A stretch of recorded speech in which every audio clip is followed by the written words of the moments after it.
Living in an RV at a seasonal campground is not going to stop us from having a massive garden. Over the last 5 years, we've traveled around the world and had a lot of fun doing lots of adventures, but the one thing that we've always missed is gardening. But this season we set some roots at a seasonal campground, and our #1 goal is to grow as much food as possible. This is quite the challenge considering our site gets partial sun and everything needs to be in a container. But we're not sweating because in this video we're going to continue to plan out our season's garden while using as much vertical space as possible. Oh, also, there are a ton of bears here. So today we're going to build on what we've already started. Now let's just get right into it.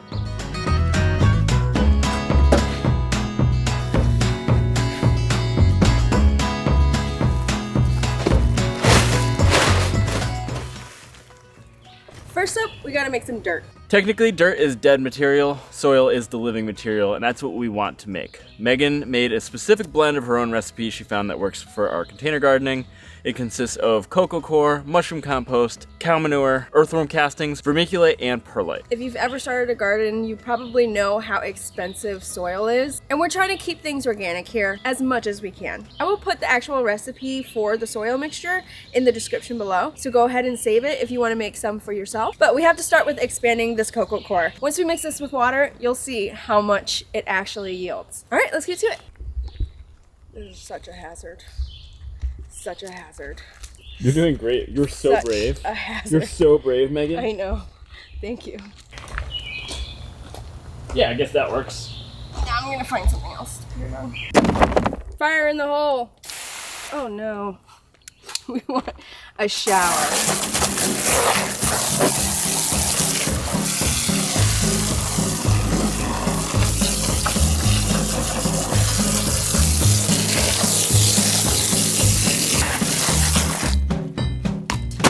We've got cow manure and we've got mushroom compost. We're just gonna break it up while we wait for the cocoa coir to rehydrate.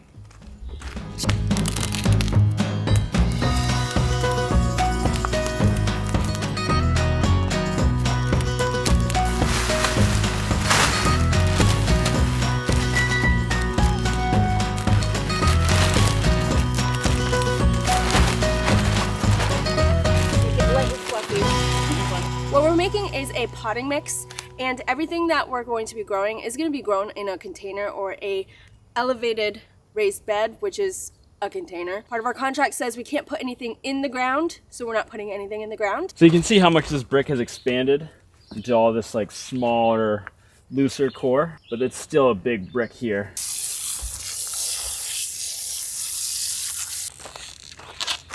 Our next step is to add the perlite and the vermiculite. The vermiculite is going to help with water retention, and the perlite is going to help with drainage. Should I get that right, or did I get it wrong? Yeah, I believe that's right. Okay. Hey. Mama bear and baby bear running around. All right, good to know. He just came up this way. Okay, thank you. You hear that, guys? We're gonna have a little bit of action at the campsite. It's looking like we get so many black bears here. There's an abundance of campsites here, and we're literally just butted up against state forests, so they're here all the time. We're right in their backyard. Earlier today, we found one in a dumpster, so there was that.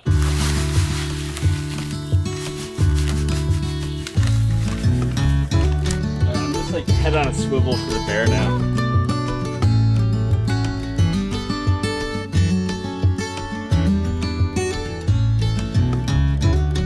Now that everything's rehydrated, look how much cocoa coir is actually condensed into that little block. The cocoa coir is great for being sort of a sponge for water, and it's the growing medium. So think of the compost as the nutrients and the cocoa coir as the vessel to grow. It makes for a great soil. It's also what we use for our composting toilet.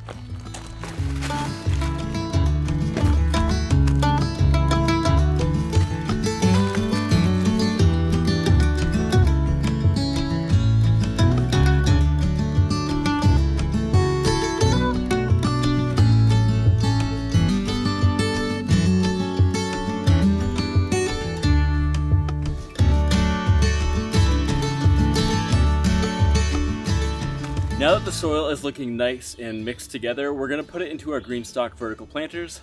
Now let me explain to you how those work. It's a modular and vertical way to grow, so it's perfect if you're on a balcony or place like ours where we actually have no access to any soil or bare earth. And it works like this. There are multiple trays that sit on top of each other, they nest in, so we can put 6 plants in each cell. So this total right here has 18 different plants in it. Actually more, because we have multiples in. We've got like chard next to cilantro. It's a whole system that Megan planned out. So we're doing some companion growing, which is basically taking two different plants that complement each other, putting them next to each other. We've got this one pretty much already established, and now we're gonna load up our second one. And I wanna give a very special thank you to our friend Laurel, who gifted us these very generously. We really appreciate it, and we're putting it to some good use. Each planter looks like a little flower. We're just filling right up to the top, and then we can choose what we want to plant in them. So this is how I like to do it.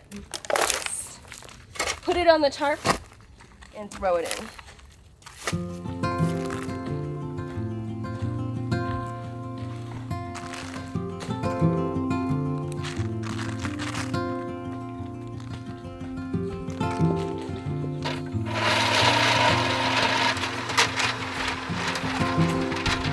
So now that the base is in, we're gonna add in the watering discs, which just helps for an even distribution of water throughout. This middle part is hollow, and then it goes into each of these trays, which have these tiny little holes all the way around to make sure everything gets nice and watered. And then we take the top, and then there's these little tabs that lock on right around. When we did our other planter, we actually planted everything first, which made it a little bit more difficult to stack the layers without crushing the plants. This is definitely an easier method to get them stacked in. You put it in perfectly, baby. Well, I had some practice with the first one. Oh, much easier without the plants, huh?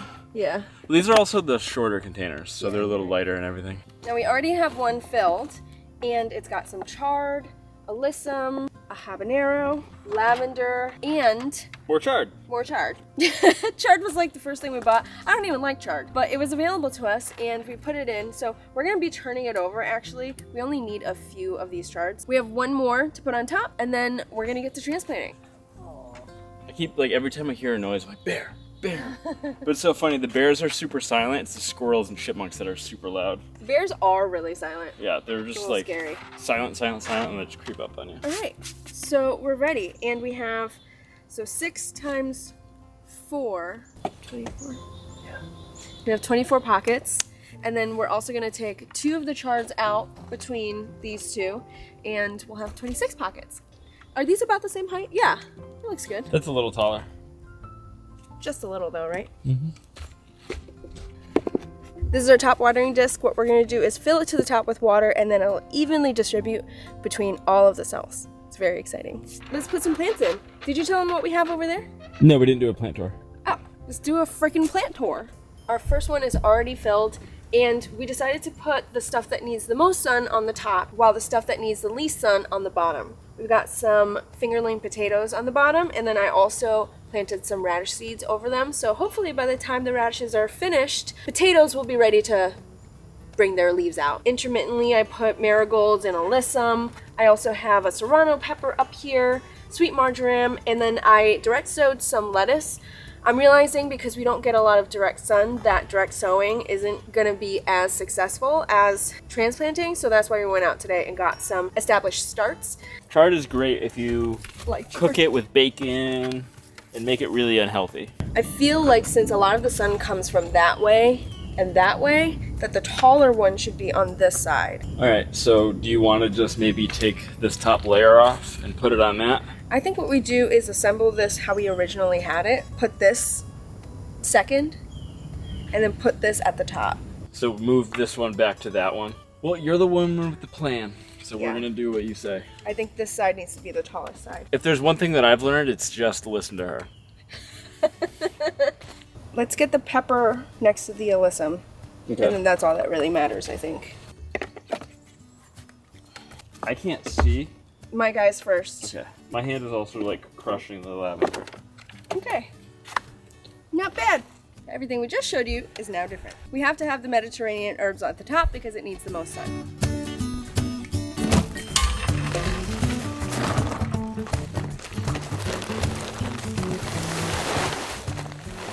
Okay. Now, the plants. I think what we do is 3 lettuces on the top, and that'll probably feed us for like 2-3 weeks. 1 per cell. Give it a good amount of space to grow and grow nice and strong. Looks pretty happy to me. I'm really glad we got these Lazy Susan ones. So a little hack if you're buying starts, grab the ones where you see multiple plants in one pot. There were a bunch of other ones that had just one, and they looked so much bigger. When I looked down at the soil, I saw 3 different plants here, so you get 3 in one. We paid $3 for this plant, and we have 3 nasturtiums. $1 per plant. $1 per plant. That's pretty good, if you ask me. Now I'm splitting the dill because I want one over here and one in another spot. Dill is great to let go to seed and attract some beneficials. Is it like beneficial pollinators? Yeah.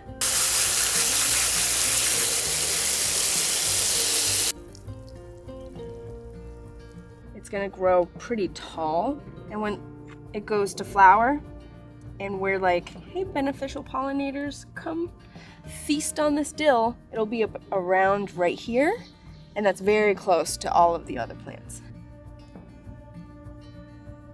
Yeah, opposite side from it. Opposite side. Okay. Dill is so underrated. I feel like it's appropriately rated. What do you guys think? Do you think dill is appropriately rated or overrated or underrated? I think it goes well with just about everything. Megan makes this dill cucumber chicken salad thing with yogurt, and it might sound a little weird right now based off of me being really hungry and doing a bad job explaining it, but trust me, it is so good. It's like the perfect summer lunch. I hope it's okay. Only one way to find out, and that is to wait for time. Yeah. Only time will tell.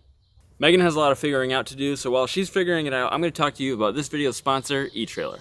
We need to protect our electrical system. eTrailer sent us the Hughes Watchdog 30 amp surge protector, which will keep our rig safe from electrical surges, sustained high or low voltages, miswired outlets, and other electrical faults. The replaceable surge protection module offers 2300 joules of protection in case of lightning strikes. Setting up the Watchdog is very easy. I just had to unplug our 20 amp connection and plug the Watchdog into the 30 amp receptacle. I turned the breaker on, and the Watchdog light on front lit up white, which means that this pedestal is safe to use. If there was an issue with the pedestal, the light would turn red and display a fault code. Since it's good to go, I'm now upsizing our power cord to a properly rated 30 amp outdoor cord. First time I tried to hook this up, I realized that there's actually different 30 amp power connections. So thanks to eTrailer, I found out the right one, and I got an adapter so I can use this cord without having to get a different cord. Let's test it out. I confirmed that our system is properly working and then downloaded the Watchdog app. The surge protector can be monitored and controlled using Wi-Fi or Bluetooth, so if we're away or there's an issue, I can remotely cut off power to the system. So if you need anything for your RV, truck, or trailer, check out eTrailer.com because I've got you covered. Now let's get back to gardening. Okay,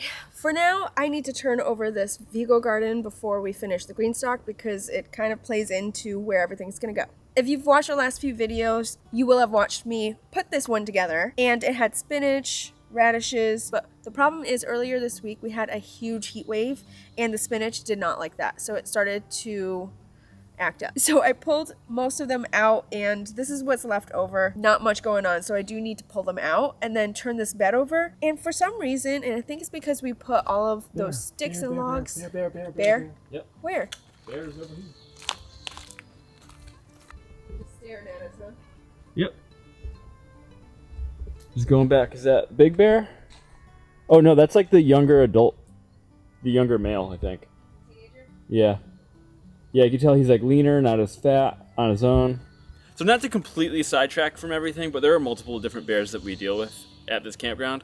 There's one really large adult male. We saw him digging in the dumpster earlier. There's a mama bear and her cub. We actually saw the cub run like 50 or 60 feet up into a tree the other day. That was really cool. And then there's this younger male. I think it's a male. I'm not like a bear expert or anything, but my assumption is because it's alone, it's a male. Kind of like a teenage age, not totally a big fat bear yet, but definitely a larger bear. They're just always here all the time. They're like they're basically big raccoons here. They run away if you just kind of yell at them, so that's our best bet, is to just yell at them and make sure that there's no food around our site at all. Oh yeah, I just see him at that campsite over there. All right, let's go back to the plants. Honestly, bears are they're like raccoons out here. They're here so often. Everything that is starting from seed here isn't doing very well because I believe all of the soil just settled a lot, and this ridge is kind of casting a shadow. So the thyme we put in here, not doing great. The oregano and the alyssum on the backside doing fabulous. So what I think I'm gonna do is add more soil in so that we can get all of the plants up higher, and hopefully I can save some of these radishes that are still growing. Okay, let's do it. These two spinaches, you can see that they've grown very leggy from the base, and they're just really not producing anymore. We're gonna eat them tonight. I'm gonna try to put it back in once I'm done. Honestly, the more I look at them, I don't even know what they are. This doesn't even look like a radish. This is the radish, look at it. Oh my gosh, that's so cute. Yep, definitely a little radish. French breakfast, kind of like a less spicy variety than like a regular traditional radish. This time, I'm gonna try to pull it out. Alright, well we done made this bucket real heavy. Here. Oh my gosh. Didn't even go anywhere. So that's probably a part of it, like a lot of the roots didn't. Where are the roots? I feel like it disintegrated. I mean, it wasn't doing very well there. So we're gonna try to put this in the green stock to see if it does any better. So we're just adding in our extra soil to bring it up. Let me know if you want more. I feel like maybe one more. I think all the way to the top, because we kind of learned from the last time. And this is oregano, so it's just going to, whatever we cover with soil, they're just gonna root down and continue to grow. I believe alyssum grows the exact same way. So nasturtium on the side. I can't wait for those to crawl. Finally transplanting him or her.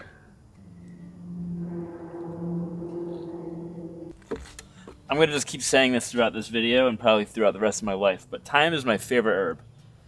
It's just so versatile. You can put it on everything. You can never have too much time.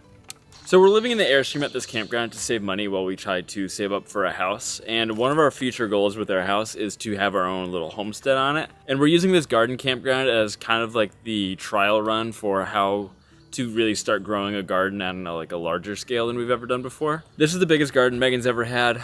I've never really done a container garden. I had a little backyard garden at my dad's house many, many years ago, and that did pretty well, but this is like the most organized one that I've ever been a part of. We didn't really want to put off like learning new skills. We're trying to take as much advantage of time as we possibly can. It's another time pun, guys. We're just gonna keep them coming.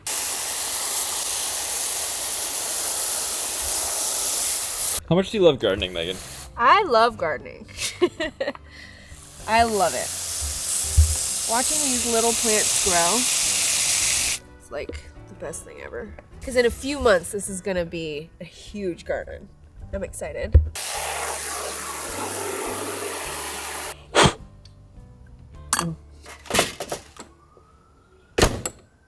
Being in New England, our growing season is pretty short, but we are trying our best to get as much in the ground as possible. We have a bunch of peppers, tomatoes, and herbs going, and we were even gifted a cucumber plant. We're also getting really excited about planting flowers this season, which neither of us have ever really done. We're excited to see what life has in store for us at this campground, and if you liked this video, consider subscribing and giving us a thumbs up. We will see you in the next one. Thanks for watching!